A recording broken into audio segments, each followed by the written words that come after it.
¿Qué tal amigos? ¿Cómo les va? Bienvenidos, buenos días, un placer inmenso en este jueves 10 de abril del 2025. Estamos ya listos aquí a través de Orovisión para este diálogo directo y conocer un poquito más cómo se ha manejado la campaña electoral que está a pocas horas de terminar para una segunda vuelta donde los ecuatorianos, más de 13 millones ecuatorianos que estamos aptos en el padrón electoral, tomaremos la decisión de quién gobernará nuestro país los próximos 4 años. Y para analizar un poco este tema político, cómo se ha manejado esta segunda vuelta electoral post-debate, hemos invitado al analista e investigador político, el ingeniero Henry Galarza Correa, a quien le doy la más cordial bienvenida en esta mañana a través de Orovisión. ¿Cómo ve usted estas últimas horas de la campaña electoral, mi estimado Henry? Bienvenido, buenos días. Gracias, Yane, buenos días,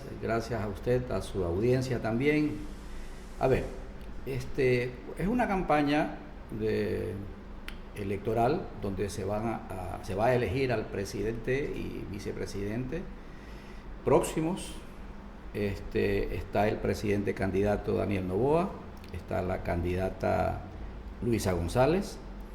Esta es una campaña un poco sui generis en virtud de que viene luego de una muerte cruzada, luego de que se elige al presidente Daniel Noboa, pues luego de la decisión del expresidente Lasso, y en realidad hemos tenido esta nueva campaña creo que poco más de un año, no sé, 3 meses, ¿no? Y pues es una campaña que nosotros la hemos visto encenderse luego del debate. Ya. Previo al debate vimos una campaña normal, pero luego del debate sí, y principalmente en redes sociales. Nosotros también como investigadores medimos no solamente lo que está pasando en territorio, sino también lo que pasa en redes sociales, que es un indicador muy importante de lo que son las campañas electorales. Entonces, la temperatura de campaña en redes sociales se encendió luego del debate, y pues nosotros creemos que ya estando a pocas horas o días del día domingo, pues la gente ya va tomando postura, porque hasta la semana anterior que nosotros hicimos nuestra última medición, existían en promedio un 13% de indecisos. Todavía, hasta la semana pasada. 13% de indecisos, estamos hablando de cerca de 1,5 millones de votantes. Ese 13% de indecisos, ingeniero Galarza, más que nada por conocimiento de la ciudadanía, se trata de ese 2 punto y tanto por ciento que está fluctuante, aquel que no se acercó a las urnas, aquel que votó nulo. ¿Estamos hablando de ese porcentaje o estamos hablando de en su total, en la votación total que tenemos para estas elecciones? No, los indecisos no se refieren a ello, porque aparte en nuestras mediciones, aparte de la indecisión, que en números cerrados, repito, estuvo hasta la semana pasada en 13%, aparte están los nulos y los blancos, que tenían una cantidad que para nosotros es normal, alrededor del 10%, un poco más. Estamos hablando de cosas totalmente diferentes. Que no tiene nada que ver con el voto duro. No, el voto nulo en nuestras investigaciones siguió saliendo, nulo y blanco. El voto duro. No. No tiene nada que ver con el voto duro. No. La indecisión en realidad no tiene nada que ver con el voto duro. El voto o sea, duro eso ya sigue ahí. El voto duro ya está dentro del 44%, con lo que tanto el presidente candidato Daniel Noboa como la candidata Luisa González tuvieron en su primera vuelta. Dentro de ese 44% está su voto duro. Entonces, lo que necesitan ellos para llegar al 50 más 1 para ganar, ya. Estamos hablando ya de un voto no duro, sino un voto de los indecisos, que en realidad en las investigaciones, en los análisis electorales, no se considera un voto duro. Se considera un voto que es razonado las últimas horas o los últimos días previo a la elección. El voto que fue para Andrea González, el voto que fue para Isa. Eso es la pelea que está hoy en día en estas últimas horas para los dos candidatos estamos hablando. Sí, o sea, no es endosable ni lo que dijo la ex candidata presidencial Andrea González, donde dijo, si le ponen un Melloco a decidir entre un Melloco y Correa, ella votaba por Melloco, ni tampoco lo que dijo Isa, de que ellos jamás votarían por Noboa. Eso no es endosable para ninguno de los dos candidatos. Sí, nosotros tenemos ese concepto, en nuestros análisis tenemos ese concepto de que los votos no son endosables.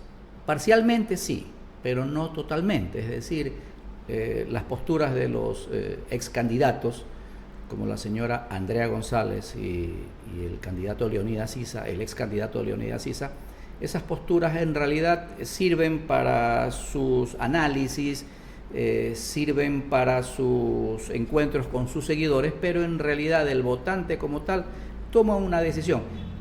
Nosotros podemos hablar de porcentajes que sí, en realidad siguen la línea de cada versión de cada candidato, ¿no? En este caso la señora González o el señor Issa, pero en realidad nosotros seguimos creyendo que más peso tiene el razonar ese voto, el razonamiento, o quizás la línea ideológica de aquel que votó por Issa, o de la línea ideológica de aquel que votó por la señora Andrea González. Sí. Ok, ingeniero Galarza, ¿qué tan dirimente puede ser todos estos efectos mediáticos en comunicación política cuando vemos a una viuda del señor Fernando Villavicencio que sale a las redes sociales a través de su página, ¿no? Porque muchos, como decían, que la IA está reemplazando voces, está muchas veces se la está utilizando de mala forma para engañar, en este caso al electorado. Pero bueno, hemos confirmado que realmente fueron palabras de ella, declaraciones de ella, donde dice que a ella le engañaron en las elecciones anteriores, justamente 4 días antes de las elecciones del 2023, para que no gane la candidata correísta.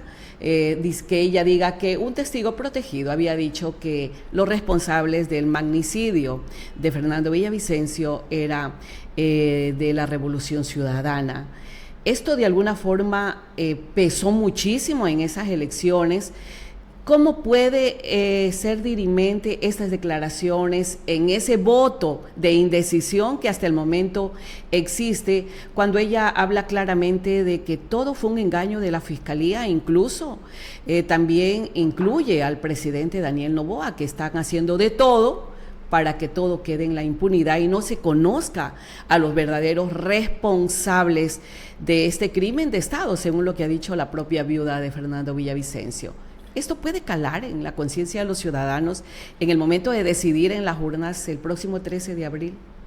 Sí, todo lo que se menciona en redes sociales, como usted bien lo dice, mucho es inteligencia artificial, pero también hay verdades que se mencionan en las redes sociales. Eso impacta en la posición del electorado. Como usted bien lo dijo, pues el magnicidio del ex candidato Fernando Villavicencio fue un evento en realidad malo para la sociedad. Que nos golpeó a todos, al margen de que si teníamos afinidad lo veíamos en otros países. Verlo aquí en nuestro propio país, en realidad nos golpeó, es algo inaceptable, fue algo inaceptable.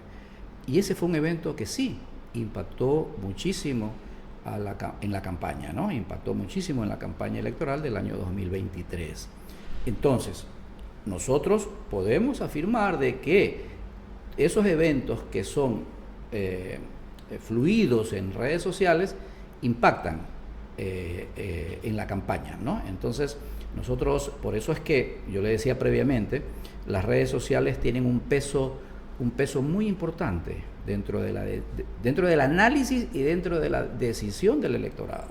Tienen un peso muy importante. Entonces, nosotros también vemos que este día domingo toda la decisión del electorado estará matizada por su razonamiento, por su análisis, por lo que en redes sociales se muestra y fluye, y en realidad pues ya estamos a pocas horas del domingo, así es que nos toca esperar en realidad la decisión de los ecuatorianos. En estrategia política todo vale, ¿no? Según analistas políticos hemos escuchado, no solamente acá en el país, sino a nivel de la región, el hecho de que se acepte ya una destitución de un alcalde como la capital de la República, Pavel Muñoz, de que un juez no acepte la prisión preventiva para Aquiles Álvarez, que está también inmerso en un tema de investigación, y que se le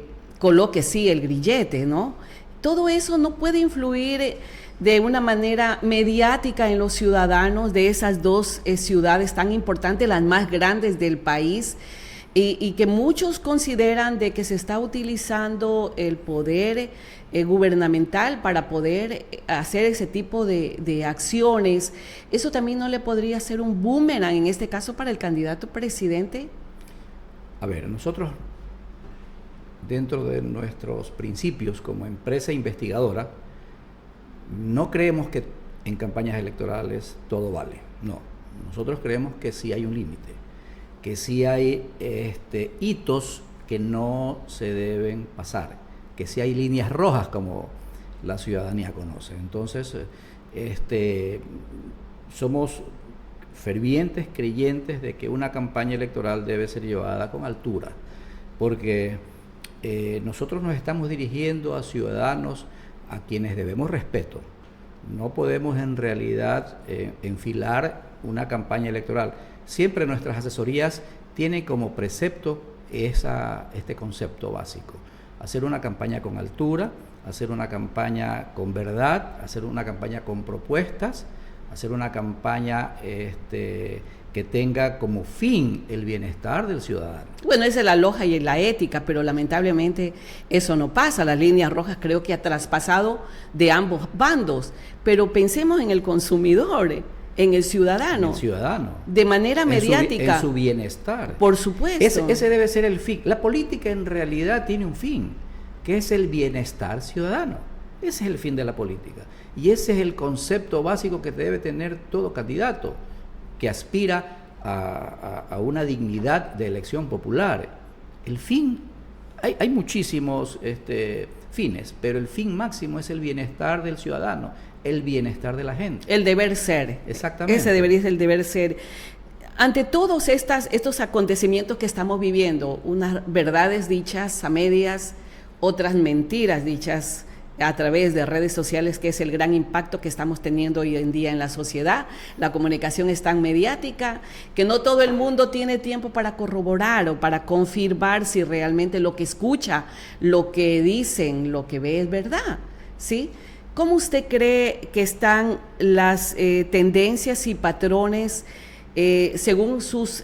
Yo sé que no me va a hablar de datos, no me va a hablar de estadísticas, pero ustedes hicieron encuestas hace unos pocos días atrás. ¿Cómo están esas tendencias y patrones de esta campaña electoral para esta segunda vuelta? Como usted bien lo dice, no podemos hablar de números ni de resultados de encuestas, pero sí, nosotros la última medición la hicimos la semana pasada, había una competencia reñida.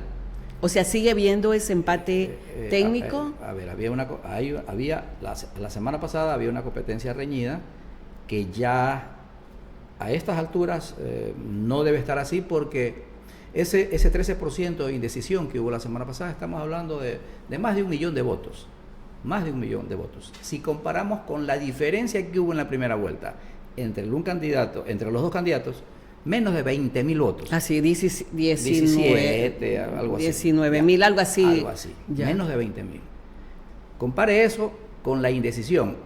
Más de 1 millón de votos, cercanos al 1,5 millones de votos probablemente. Estamos hablando de que en realidad esa decisión que va tomando cuerpo día a día cambió ya los datos a este día. O sea, podríamos decir que existe ya una marcada diferencia entre uno y el otro candidato. Probablemente. Perfecto. ¿Cómo podría influir los resultados de estas elecciones, tanto en el ámbito político y social del Ecuador? Yo creo que para el próximo gobierno le espera una situación bastante delicada en lo económico, en los diversos indicadores que tenemos: empleo, inseguridad, déficit fiscal, atención ciudadana en salud,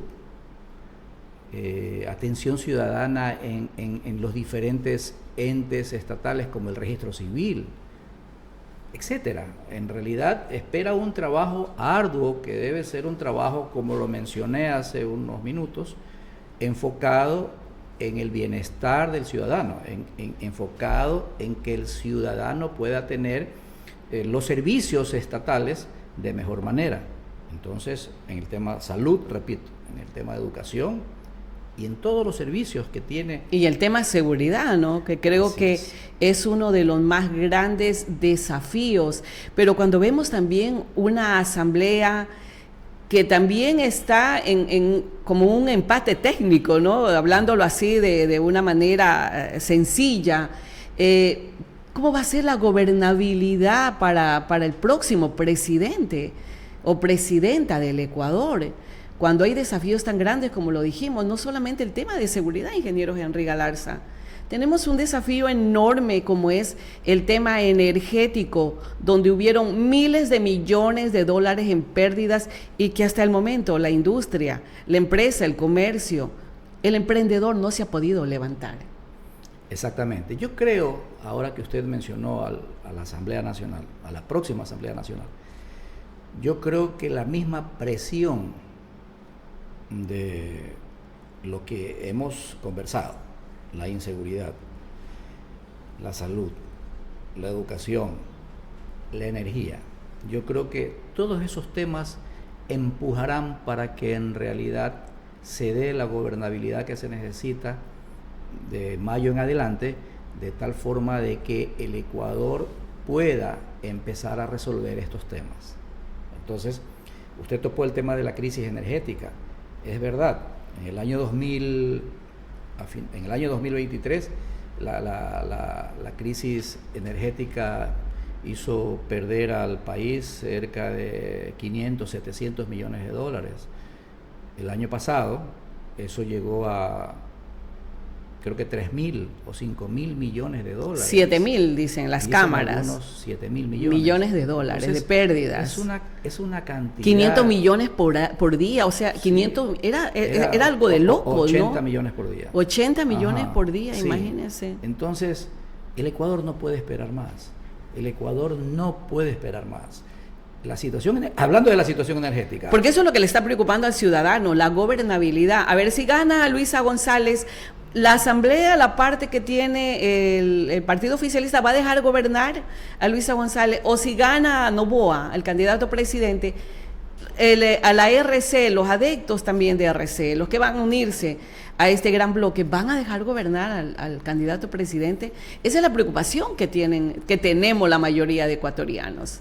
Repito, que la solución de los graves problemas que tiene el Ecuador, inseguridad, salud, educación, bienestar ciudadano, esa presión hará que exista, yo creo que todos debemos aspirar a ello, hará de que exista esa gobernabilidad necesaria para poder resolver esos problemas. El tema energético es un tema que nos preocupa a todos. ¿Vamos a volver a los apagones en este nuevo periodo de estiaje, ingeniero Galarza? Esperemos que no, pero la verdad es que ahora tenemos lluvias, pero ya se nos acerca el periodo de estiaje. Claro. Ya se nos acerca el periodo de estiaje y lo único en firme que tenemos son las barcazas que están operando ya en Guayaquil, bueno, cerca de Guayaquil. Pero de ahí... pero las barcazas que tienen una capacidad para... 100 megavatios cada una. 100 megavatios, y sí. Ese no es lo que nosotros necesitamos y requerimos para no tener este tipo de situaciones. Y en este mes, y en el mes anterior, donde la temperatura se incrementó grandemente, le cuento que ya pasamos los 5.000 megavatios, récord histórico. Pasamos ya los 5.000 megavatios o estamos ahí en los 5.000 megavatios de demanda. Es un récord. ¿Qué significa que tenemos una falta de...? ¿Qué significa? Le cuento que ya empezamos a importar también energía de Colombia. Empezamos a importar energía de Colombia. Entonces, significa que, repito, solo tenemos en firme los megavatios de las barcazas. Los otros contratos no han entrado todavía. Y las empresas como Mazar, como Coca-Cola Sinclair, ¿qué sería del país si no hubiéramos tenido esos proyectos, ingeniero? No, lógicamente, hablando de la central hidroeléctrica Coca-Cola Sinclair, que tanto mancharon durante muchos años, ¿no? Y tuvo que venir una emergencia, una crisis eléctrica para que la gente abra los ojos y vea que esa es una obra importante del país, 1.500 megavatios, la obra más grande, la central más grande hidroeléctrica, eléctrica del país, más grande que Paute. Entonces, demostró de que es una obra muy importante para el país. Hay que cuidarla. No hay que dejar que decisiones políticas la manchen. Entonces, volviendo al tema... Y deben haber más proyectos, ingeniero, claro, porque si bien es cierto, usted ha dicho las barcazas, pero esos son temas que nos está costando millones de dólares a los ecuatorianos. ¿No se debe pensar en proyectos hidroeléctricos grandes? Yo siempre digo que con las barcazas retrocedimos 20 años, Yane. Ya retrocedimos 20 años, ya el Ecuador se había olvidado de las barcazas. O sea, un país en este siglo que tenga barcazas al frente de sus costas no es un buen indicador. No es un buen indicador como país. Entonces, pero lógicamente, ante la emergencia, ante la crisis, bien que están las barcazas ahí, porque son 200 megavatios que los necesitamos. Pero debemos ir pensando en realidad, como usted bien lo dice, en los proyectos en firme que tiene el Ecuador disponibles en el tema hidroeléctrico. Santiago, son proyectos que llegan, creo que a cerca de 2.500, 2.700 megavatios, mucho más grande que el Coca-Cola Sinclair. Cardenillo en la cuenca Paute, y otros proyectos importantes, solares, eólicos, o sea, otras energías alternativas, eólicos, etcétera. O sea, en realidad el Ecuador es rico en fuentes de energía no renovables. Entonces, ¿por qué están esperando esos proyectos en carpeta? A veces yo no me explico. Por qué. ¿Qué ha faltado ahí en estos últimos 8 o 9 años, ingeniero? Decisión, ya. Galarza. Decisión. Yo en todas las entrevistas, en todos los medios nacionales, he dicho, el último gran ingreso, antes de que ingrese, por ejemplo, Toachi Pilatón, la segunda parte de Toachi Pilatón, en los últimos 8 años, después del Coca-Cola Sinclair, no había ingresado nada. Entonces, ¿qué pasó? ¿Acaso que en los 8 años el país se estancó energéticamente y la demanda no crecía? Porque todos los días las personas compran una casita, compran un refrigerador, compran un aire acondicionado. Todos los años se inauguran nuevos centros comerciales. Hay nuevos emprendedores. En sus domicilios que trabajan y consumen más energía. Entonces, ¿por qué en los 8 años no creció en realidad la oferta de la generación eléctrica en el país? Es una pregunta que debemos hacernos, y es una pregunta que no debería quedarse en pregunta, debería ir hacia el análisis y hacia revisar quiénes son los responsables de toda la debacle que vimos en el 2023 y el año pasado también. Son desafíos que van a tener cualquiera de los dos, tanto el candidato a presidente como la candidata Luisa González, y estos deberían ser los temas de discusión de los ciudadanos, ¿no? Sí. Que nos debe preocupar el tema de productividad, de economía, de la inseguridad, de quién ofrece, qué es lo que se está trabajando, cómo vamos a lograr superar este tema tan terrible que estamos viviendo los ecuatorianos. Desafío, como usted bien lo dice, y que debe ser tratado desde el día 1, Yane. Es más, yo creo que desde el lunes próximo, ni siquiera esperar a mayo, desde el lunes próximo sea cual sea el ganador, debe empezar a trabajar en todos estos temas: inseguridad, desempleo, salud, educación, energía, productividad, emprendimiento, porque el ecuatoriano, ante la crisis de empleo que existe, buscó en ese nicho del emprendimiento una línea importantísima de generar recursos, Yane. Entonces, desde el lunes próximo yo creo que ya se debe comenzar a trabajar. Se deben empezar a trabajar. ¿Qué garantía tenemos los ecuatorianos? Hemos escuchado en algunos analistas políticos la ventaja que tiene. En días pasados escuchábamos al magíster en comunicación política Rubén Zapata, y él hablaba de la importancia de tener una estructura política. Lamentablemente hemos tenido año y medio de un gobierno que tal vez su inexperiencia, tal vez no tener gente preparada frente a un ministerio, que ahora tenemos en un ministerio de salud un abogado, haber tenido ministros que están de secretaría en secretaría, o sea, no se ha notado experiencia, conocimiento, y eso lamentablemente creo que es los resultados de lo que estamos viviendo hoy en el Ecuador. ¿Qué tan importante es eso? El otro lado, en este caso la Revolución Ciudadana, que sí tiene una estructura política, ¿podría ser conveniente, positivo de llegar a ganar, Luisa González?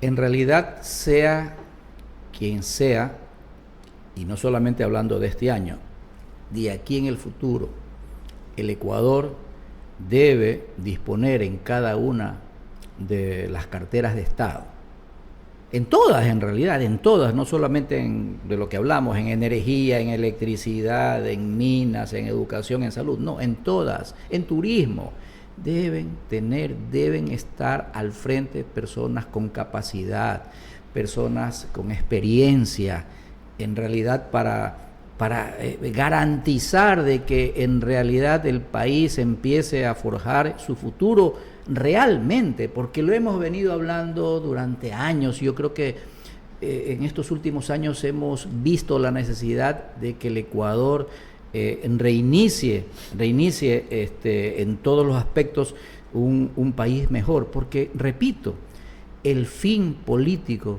es el bienestar ciudadano. Y eso es lo que debemos buscar. Exactamente. Ok, ingeniero Henry Galarza, le quiero agradecer muchísimo por su presencia aquí con nosotros en Orovisión. Es importante conocer el punto de vista de personas que han estado y siguen estando muy cercanas al pensamiento, al sentimiento, a lo que quieren los ciudadanos en las calles, a lo que piden, ¿no? Que es una necesidad tan básica, elemental, el buen vivir, de que regrese la paz, la tranquilidad, que es lo que queremos todos los ecuatorianos. Lo dejo con su mensaje final, mi querido Henry, para aquellos indecisos todavía, ¿no?, de que puedan analizar bien el voto el próximo 13 de abril. Sí, yo creo que todos vamos a ir el domingo esperanzados a ejercer nuestro derecho al voto por un Ecuador mejor, por un Ecuador de bienestar. Ese sería mi mensaje para todos los electores, para toda su audiencia. Y en realidad yo creo que el Ecuador va a tener días mejores. Tenemos un poder extraordinario este 13 de abril, que es el voto, así que hay que utilizarlo bien, con responsabilidad. Bien, mi querido Henry, muchísimas gracias. El ingeniero Henry Galarza, analista e investigador político, nuestro invitado de hoy aquí a través de Orovisión en este jueves. Amigos, un abrazo para todos y que tengan un maravilloso día.